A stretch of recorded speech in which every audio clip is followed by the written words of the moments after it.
مولائے کائنات کی ولادت 13 رجب کے دن خانہ کعبہ کے اندر ہوئی تھی۔ یہ بات تو ہر مسلمان جانتا ہے، لیکن کیا آپ جانتے ہیں کہ امیر کائنات کو کون کون سی غذا پسند تھی اور وہ کیا لباس پہننا پسند کرتے تھے؟ تو آئیے آج کی ویڈیو میں آپ کو بتاتی ہوں کہ مولا کیا پسند فرماتے تھے اور کس طرح کی زندگی بسر کرتے تھے۔ خانہ کعبہ ایک قدیم ترین بارگاہ ہے کہ جس کی بنیاد حضرت آدم نے ڈالی اور جس کی دیواریں ابراہیم اور اسماعیل نے اٹھائیں۔ اگرچہ یہ گھر بالکل سادہ اور چونے اور پتھروں کی سیدھی سادی عمارت ہے، مگر اس کا ایک ایک پتھر برکت اور سعادت کا سرچشمہ، عزت و حرمت کا مرکز محور ہے۔ خداوند عالم کا ارشاد ہے، اللہ تعالیٰ نے خانہ کعبہ کو محترم گھر قرار دیا۔ حضرت علی اس متبرک اور باعظمت گھر میں بروز جمعہ 13 رجب عام الفیل میں پیدا ہوئے، اور یہ شرف خاص نہ ان سے پہلے کبھی کسی کو ملا، نہ ان کے بعد کسی کو حاصل ہوگا۔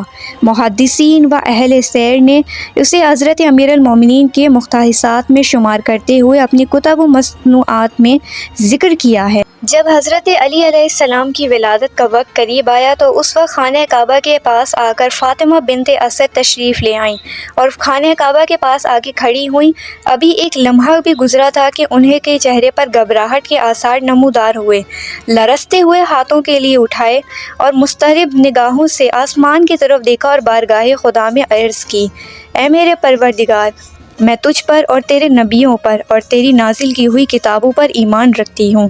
اس باعظمت گھر، اس گھر کے معمور اور اس مولود کے صدقے میں جو میرے شکم میں ہے، میری مشکل حل کرو اور اس کی ولادت کو میرے لیے آسان کر دے۔ مجھے یقین ہے کہ یہ مولود تیرے جلال و عظمت کی نشانیوں میں سے ایک روشن نشانی ہے اور تو ضرور میری مشکل کو آسان کر دے گا۔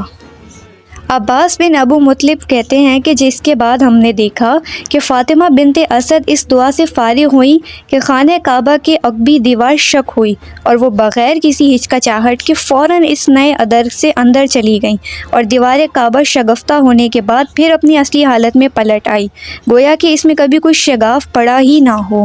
اس واقعے کی صحت کو علماء شیعہ کے علاوہ علماء اہل سنت نے بھی تسلیم کیا ہے۔ چنانچہ علماء اہل تشیع میں سے ابو جعفر طوسی نے اعمالی میں اور علامہ مجلسی نے بہار میں اور علامہ اہل سنت میں سے میراث الکاشفی نے مناقب میں اور مولوی محمد مبین نے وسیلۃ النجاہ میں اسے درج کیا ہے۔ پیغمبر اکرم جو منتظر تھے آگے بڑھے اور اپنے محسن و مربع کے لخت جگر کو ہاتھوں پر لے کر سینہ سے لگایا۔ بچے نے شمیم نبوت کو سونگھ کر آنکھیں کھول دیں اور سب سے پہلے جمال حبیب خدا صلی اللہ علیہ وآلہ وسلم سے اپنی آنکھوں کو روشن کیا۔ پیغمبر اکرم نے اپنی زبان نومولود کے منہ میں ڈال کر آب وحی سے سیراب کیا۔ علم نبوت لہان دہن رسول خدا میں حل ہو کر علی کے رگ و پے میں اترا اور زبان پیغمبر نے گواہی دی کہ اس نے مجھے پہلی نگاہ کے لیے منتخب کیا، میں نے اسے علم کے لیے منتخب کر لیا۔ حضرت علی کو خانہ کعبہ سے کئی نسبتیں حاصل ہیں۔ پیغمبر اکرم نے انہیں مسیلہ کعبہ فرمایا۔ اگر آپ کی ولادت کو مکانی لحاظ سے یہ شرف حاصل ہے کہ بلائے خلیل میں پیدا ہوئے، تو زمانی لحاظ سے بھی یہ شرف حاصل ہے کہ آپ ماہ رجب میں پیدا ہوئے، جو حرمت والے مہینوں میں امتیازی حیثیت رکھتا ہے۔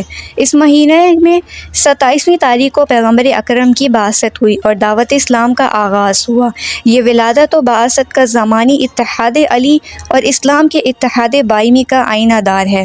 دونوں ایک ساتھ پیغمبر کے سائے میں پروان چڑھے اور دونوں ایک ہی کی عظمت و رفعت کے پاسبان رہے۔ آپ کے القاب آپ کے گناہوں اور اوصاف کے لحاظ سے متعدد ہیں، جن میں سے مرتضیٰ، وصی، امیر المؤمنین، زبان و زد خلائق ہیں۔ مشہور و معروف کنیت ابو الحسن اور ابو تراب ہے۔ پہلی کنیت بڑے بیٹے حسن کے نام پر ہے اور عربی عموماً فرزند اکبر ہی کے نام پر کنیت رکھا کرتے تھے، اور دوسری کنیت پیغمبر اکرم نے تجویز فرمائی تھی۔ آپ کا حلیہ مبارک یہ تھا: رنگ کھلتا ہوا گندم گوں، خد و خال انتہائی موزوں اور دلکش، چہرہ 14ویں رات کے چاند کی طرح درخشاں، سب لوگوں سے زیادہ چہرہ وسیع اور حسین تر، پیشانی کشادہ۔ حضرت علی کی کنپٹیوں سے حسین تر حسین کنپٹیاں کسی کی نہ دیکھی تھیں۔ ماتھے پر سجدے کی کثرت سے گھٹا پڑا ہوا تھا، استوئی ناک، آنکھیں بڑی اور سیاہ اور ان میں عظمت و یقین کی چمک۔ ابو الحاج کہتے ہیں کہ میں نے حضرت علی کی آنکھوں میں سرما کے نشان دیکھے ہیں۔ امیر المومنین سیدھی سادی وضع کا عام اور کم قیمت لباس پہنتے تھے جو عرب میں اس دور کا غریب اور متوسط سے طبقہ پہنتا تھا، بلکہ بعض اوقات اس سطح سے بھی گر جایا کرتا تھا۔ لباس سے صرف تن پوشی مطلوب تھی، نہ کہ دکھاوا۔ ایک مرتبہ ایک ایسا کرتا پہنے ہوئے تھے کہ جس میں جا بجا پیوند لگے ہوئے تھے۔ کچھ لوگوں نے اس پر نکتہ چینی کی تو فرمایا، ایسا لباس پہننے سے دل میں عجز کا احساس ہوتا ہے، اور اہل ایمان مجھے اس لباس میں دیکھیں گے تو لباس کی سادگی سے میری پیروی کریں گے۔ مسعودی نے لکھا ہے کہ آپ نے اپنے زمانے خلافت میں کبھی نیا لباس نہیں پہنا۔